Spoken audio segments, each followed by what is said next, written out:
estás? Seas bienvenido a este podcast. Soy Daniel Diarte.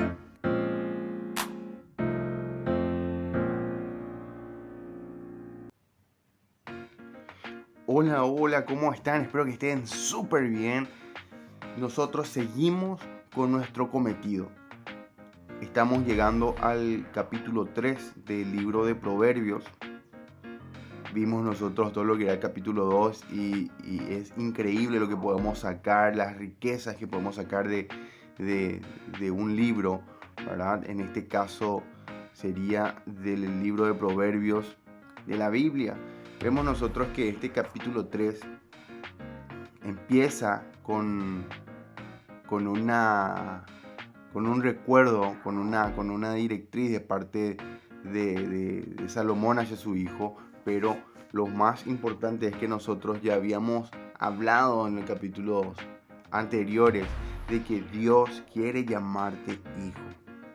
Y al leer estas porciones, nosotros entendemos de que es Dios mismo dándonos a nosotros una dirección, un consejo de vida, dándonos ánimo, aliento, esperanza, fortaleza, dándonos sabiduría, dándonos inteligencia, cordura, porque habíamos hablado nosotros sobre todo lo que es el propósito de este libro, qué hace en nosotros este libro, cuál es la intención de este libro, darnos sabiduría, sagacidad a los simples. Es increíble. Ahora vemos nosotros en este capítulo 3, versículo 1, dice: Hijo mío, no te olvides de mi ley, y tu corazón guarde mis mandamientos.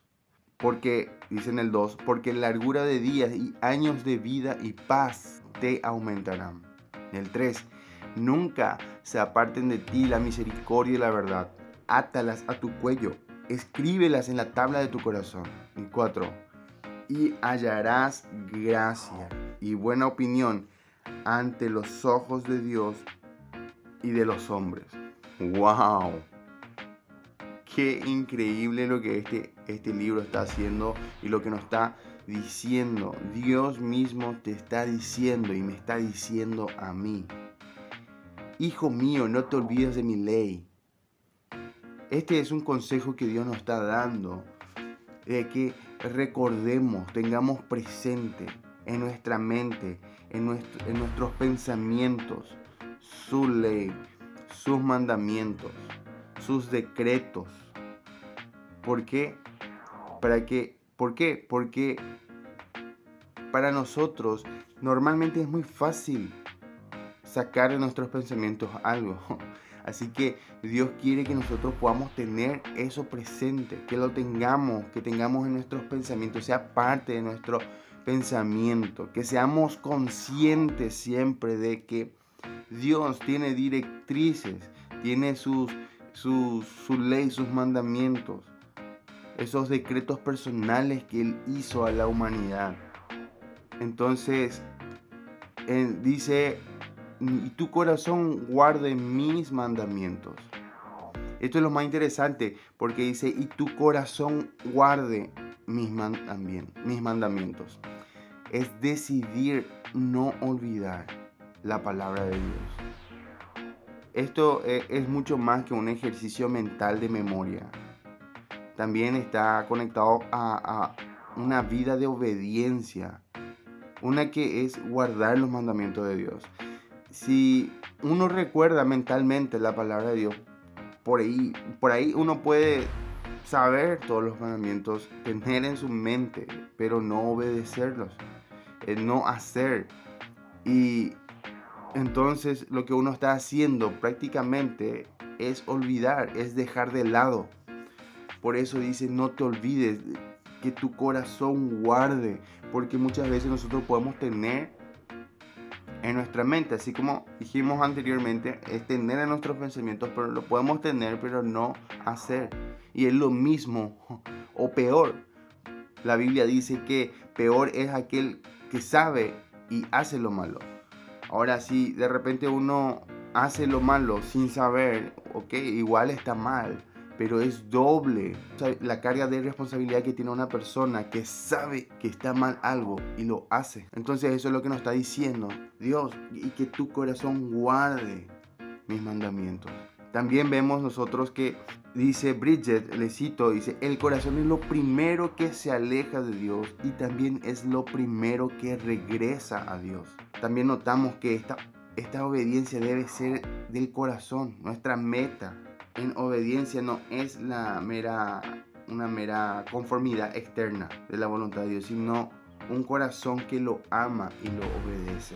Qué increíble lo que podemos sacar de un texto, lo que Dios nos está queriendo decir. Que nuestro corazón sea una convicción de mente, sea una convicción de pensamiento, sea una convicción de tu voluntad, tus emociones. Todas tienen que estar bien convencidas, tienen que estar impregnadas de saber y hacer. No es solamente saber, es hacer. Es lo que está queriendo decir este texto en las primeras líneas. Hijo mío, no te olvides de mi ley y tu corazón guardes mis mandamientos. Quiere decir mente, corazón y voluntad. Eso es traer a tu mente, bajar a tu corazón y luego hacerlo. No es solamente saber y no hacer. Esto es que sepas y hagas. Que traigas sus pensamientos a tu mente y los bajes en tu corazón, en tus emociones, y que lo puedas hacer y lo ejecutes. Dice, te aumentará largura de días y años de vida y paz te aumentará. Te va a aumentar. Hay un beneficio que es real en esta vida. Un corazón que obedece a Dios es un principio. Trae largura de años y paz. Esta es una bendecida combinación, ¿verdad? La duración de los días podría ser una maldición o una bendición. Una maldición sería si no hay paz. Imagínate vivir tantos años y vivir en zozobra, vivir quebrantado, angustiado, con este delirio de persecución, vivir con insomnio, con terrores nocturnos, con pánico constante, con tantas cosas, con miedo, con muchos problemas. Imagínate tener tantos días y vivir de esa manera. No creo que eso sea una bendición. La longevidad en ese punto, en ese caso en particular, no se va a volver una bendición, sino una maldición. Es lo que solemos ver nosotros. No sé si alguno recordará aquel programa se llamaba Highlander, que era el inmortal, y el tipo, algunos deseaban ya morir y decían, después de tantos 1000 años o 500 años, por fin voy a descansar. Y otras varias películas más que solían hablar de que para ellos era una maldición vivir, porque veían que toda la gente moría alrededor y que esto, que lo otro, y ellos ya querían tener su descanso. Para ellos era una maldición vivir así. Entonces, la longevidad no siempre va a ser una bendición, porque siempre va a depender del contexto y de lo que hay ahí, ¿verdad? Es eso, Dios quiere afectar tu contexto. Quiere afectar que vos estés en paz para que realmente esa longevidad se vuelva una bendición. Dijimos que es principio, también es un principio que la obediencia en el corazón y la vida trae largura de años y paz. ¿Por qué? ¿Por qué decimos eso? Porque también sabemos que hay personas que quizás puedan ser muy obedientes a la palabra, sean personas súper amantes de Dios, sean personas que guarden su vida, guarden su corazón para el Señor y viven una vida increíble siempre en la presencia de Dios, pero mueren jóvenes. Personas súper piadosas y mueren jóvenes, o personas que súper piadosas pero tienen problemas para vivir en paz, ¿verdad? Siempre están en muchos problemas. Por ejemplo, en el caso del Evangelio, que vemos nosotros que muchos hombres de Dios fueron perseguidos, decapitados, presos, ¿verdad? Podemos ver y considerar que su contexto no era del todo bueno, ¿verdad? Y podemos decir, no creo que haya tenido paz ahí en ese momento, o parecía que no estaban en paz, pero por eso es más un principio lo de largura de años y paz, y no una promesa absoluta, ¿verdad? Lo que podamos nosotros decir de paz es lo que podemos ver de manera externa. Ahora, hay otra cosa que ocurre con Dios y con su espíritu en nosotros en una manera interna. La paz y el shalom de Dios tienen que ver mucho con el estado interno del ser humano.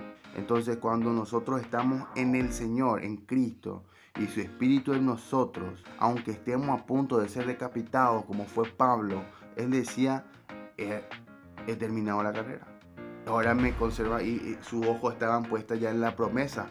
Está ahí la corona para mí. Y es increíble cómo él en ese punto, él estaba en paz con él. Ahora vemos también a un Esteban, el primer mártir, que dijo ahí cuando estaban a punto de apedrear, veo al Señor a la diestra de Dios. Él empezaba, los cielos fueron abiertos para él y tuvo una visión y murió apedreado.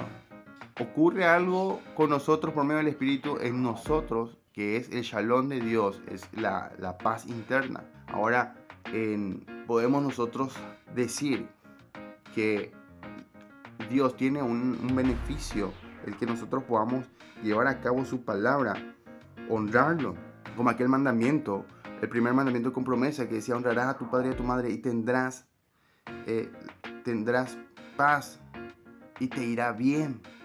Y entonces es lo mismo lo que Dios está haciendo acá. Si nosotros lo obedecemos, traemos sus pensamientos, traemos su palabra en nuestro pensamiento y lo imprimimos en nuestras emociones y lo ejecutamos con nuestra voluntad, nosotros estamos honrando a Dios. Y por ello nos irá bien y nuestros días serán aumentados. ¿Por qué? ¿Por qué dice aumentados? Porque nos da, no justamente quizás, como dijimos, no siempre va a ser que vas a tener una longevidad, sino que también vas a disfrutar de los días que Dios te da. Vas a disfrutar de los días, de los años que Dios te regala. Porque también en Eclesiastés dice que Dios es don de Dios el poder disfrutar del esfuerzo, del trabajo, de los días. Eso es un don de Dios. Vemos también que dice, nunca se apartará de ti la misericordia y la verdad. Salomón en este punto le estaba diciendo a su hijo que guardara el amor leal de Dios, misericordia y la gran palabra hebrea Gesed y la verdad cercana, que debe estar tan cerca de él, la misericordia y la verdad, tan cerca de él, que lo compara con un collar, como si fuera un collar que esté pegado ahí a su cuello, a su piel, en todo momento. Átalas a tu cuello. Misericordia y verdad no se aparten de ti. La misericordia y la verdad, esto siempre vienen juntas, ¿verdad? La misericordia y la verdad vemos nosotros a lo largo de la Biblia cómo se va repitiendo. En el Salmo 25:10, por ejemplo, que todas las sendas de Jehová son misericordia y verdad para los que guardan sus testimonios. Dice, entonces vemos que siempre están juntas. Y la misericordia nosotros podemos ver, según el hebreo Gesed, que es significa, es bondad, piedad, es misericordia. También nosotros siempre se nos enseña que cordia es corazón y miseria es como miseria, un corazón miserable, un corazón, ¿verdad? Y de repente medio que no entendemos bien cómo esto se puede llegar a entender mejor, que cómo es que un corazón miserable puede ser bien. Normalmente ese significado vamos a decir a alguien que es totalmente apático, es tan miserable esa persona, ¿verdad? Pero no, que se mueve a misericordia, es una persona, misericordia es alguien que se mueve hacia la piedad, se mueve hacia la bondad. Entonces, que no se aparten de nosotros esa empatía, esa piedad, esa bondad, que no se aparte de nosotros. Es lo que le está diciendo Salomón allí, y es lo que Dios nos está diciendo a nosotros, que no se aparte de nosotros ese corazón bondadoso, ese corazón piadoso. Y la verdad, ¿cuál es la verdad? Le había dicho Pilatos a Jesús. La verdad es la palabra de Dios, que no se aparte de nosotros. Por eso dice que la compara con un collar, para que esté cerca de nosotros en todo tiempo, en todo momento. Entonces vemos nosotros cómo Dios siempre va uniendo la misericordia y la verdad siempre va uniendo, siempre van juntas. También dice que átalos y escríbelos. Estas palabras como átalas a tu cuello, escríbelas en la tabla de tu corazón. Al atar y escribir, el maestro hace hincapié en que sus enseñanzas se vuelvan parte de la naturaleza del discípulo. Lo que Dios está queriendo hacer es que imprimamos en nosotros, en lo más profundo de nosotros, en nuestra mente, en nuestras emociones, y esto pueda ser ejecutado con nuestra voluntad. Dios está queriendo que nosotros adquiramos su naturaleza. Y eso solamente es posible, no solamente basado en textos, cualquier texto. De hecho, que cualquier texto te está impartiendo algo, cualquier libro que leas te está impartiendo la naturaleza del escritor. Quieras o no, van a ser recursos que vos vas a ir almacenando en vos para que después de eso puedas sacar nuevas palabras para hablar o nuevos conocimientos que vas adquiriendo a la medida que vayas leyendo los libros. Esa es la diferencia con cualquier otro texto, la diferencia con la Biblia, porque la Biblia es un texto vivo, escrito ya por un espíritu vivo. Y ese espíritu vivo sigue hasta hoy con nosotros. Ese espíritu es el Espíritu de Dios que está hoy con nosotros y está allí al alcance de todos por medio de Cristo. Por eso Jesús dijo, es necesario que yo me vaya para que venga el Consolador, para que venga el Paracleto, el amigo, el acompañante, el que le va a enseñar toda la verdad y le va a hacer recordar todas las cosas que yo les dije. Entonces vemos nosotros que ocurre algo. Dios nos da, no solamente nos quiere enseñar a través del libro de la Biblia su naturaleza y que nosotros podamos adquirir su naturaleza, sino también nos da de su naturaleza por medio de su espíritu. Nos da su esencia, su presencia. Dice, siguiendo nuestro texto, dice, hallarás gracia.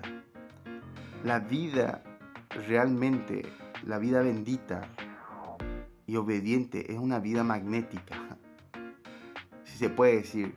Disfruta del favor del Dios que honra y atrae el favor del hombre. Gracia, dijo Wolcott, aquí denota la disposición positiva del cielo y la tierra hacia el Hijo debido a su atractivo. Al igual que Gesed, no puede ser obligado, se extiende voluntariamente y unilateralmente para preservar una relación valiosa. El único que puede darnos a nosotros gracia es Dios.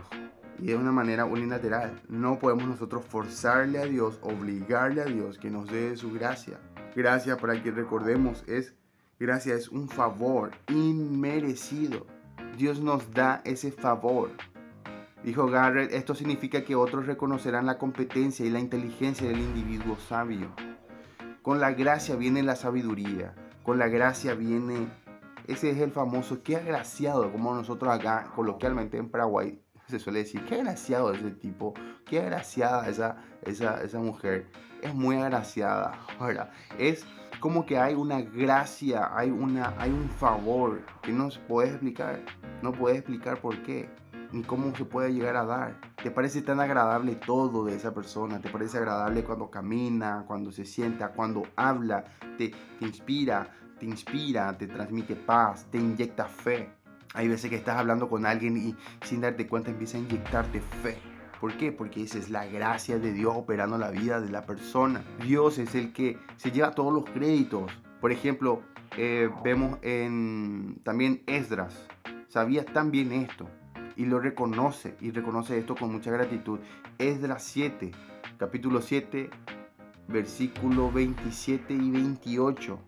Esdras estaba ya a punto de ir a hacer lo que tenía que hacer con el templo, reconstruir, y le habló a Artajerjes, el rey le dice, bueno, mira, hace esto, hace esto, y empezó a dar un decreto a Artajerjes, el rey, de que a todos los tesoreros del otro lado del río, que le dieran todo lo que Esdras, el sacerdote Esdras, que era escriba de la ley de Dios del cielo, se le conceda todo prontamente. Si él pedía 100 talentos de plata, 100 coros de trigo, 100 batos de vino, eso pueden ver ustedes ahí en el capítulo 7 de Esdras.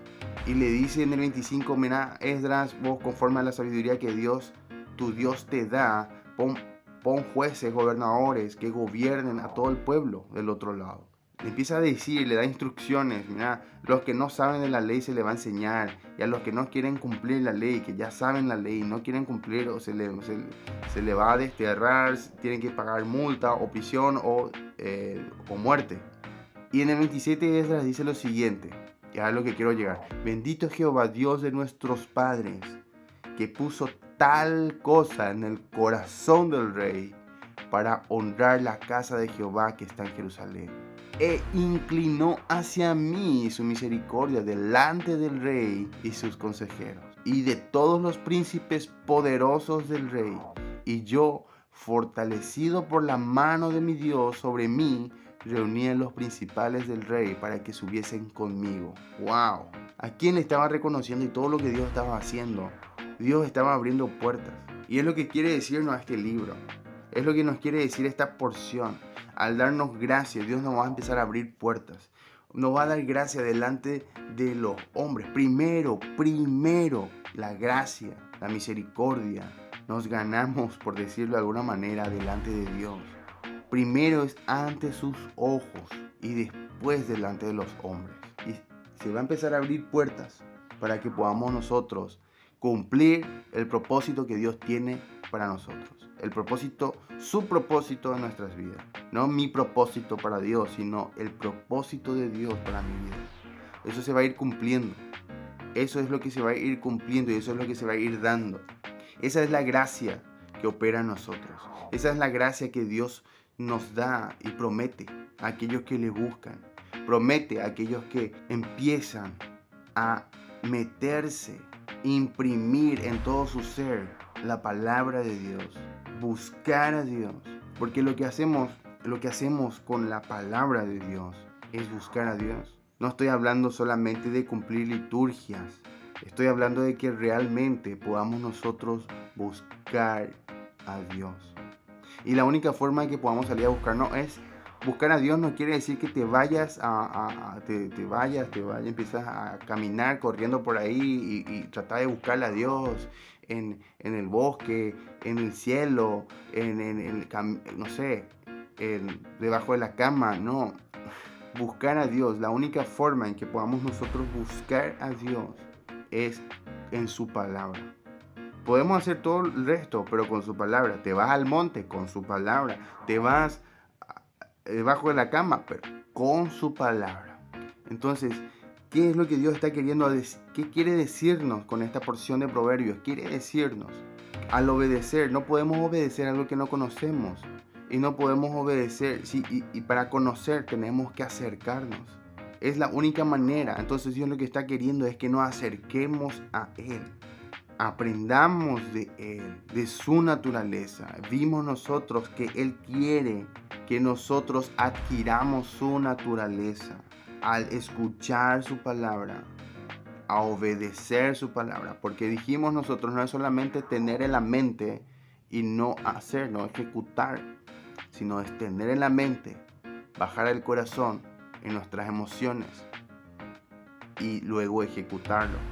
Tenemos que hacer, saber y hacer. Entonces Dios quiere que nosotros nos acerquemos a Él, le busquemos a Él por medio de su palabra y empecemos a vivir de su naturaleza, en su naturaleza. Y eso se puede llevar a cabo por medio de su Espíritu. Y su Espíritu Santo está disponible. ¿Cómo? Por medio de Cristo, por medio de Jesús. ¿Por qué? Porque al creer nosotros en Jesús, que fue Hijo de Dios y vino a la tierra, murió por nosotros para el perdón de nuestros pecados. Y al aceptar nosotros que somos pecadores, personas que vivieron mal, erraron el blanco e hicieron con sus vidas lo que les parecía mejor, pero que fuimos nosotros transgresores de los principios de Dios. Eso es ser pecador. Y reconocer eso, que vivimos mal y equivocados, lejos de Dios. Reconocer eso y arrepentirnos por eso. Y creerle a Jesús, aceptarle como nuestro Señor y Salvador, es lo que hace en nosotros que empecemos a adquirir esa naturaleza de Dios. Porque allí dice la Biblia que recibimos el sello del Espíritu Santo. Y luego seguir buscando de Dios, buscando de Él hasta el último día. Nosotros necesitamos de su Espíritu para poder seguir, porque Jesús había dicho que sin Él nada podemos hacer. Nada, ninguna obra, nada podemos hacer. No es con ejército también, ni con espada, dice la palabra. Es con tu Espíritu Santo. Es el Espíritu de Dios el que siempre va a estar con nosotros, abriéndonos puertas, dándonos gracia, como leímos. Y va a estar tan pegado a nosotros como un collar, porque está dentro de nosotros, en nosotros. Dios hoy nos está llamando a que le busquemos, nos acerquemos, conozcamos de Él, aprendamos de Él y vivamos como Él nos indica y direcciona a vivir.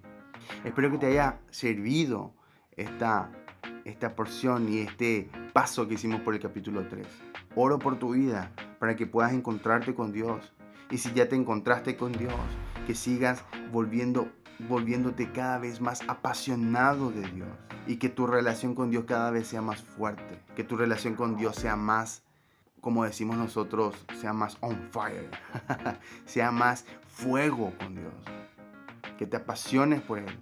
Que sigas.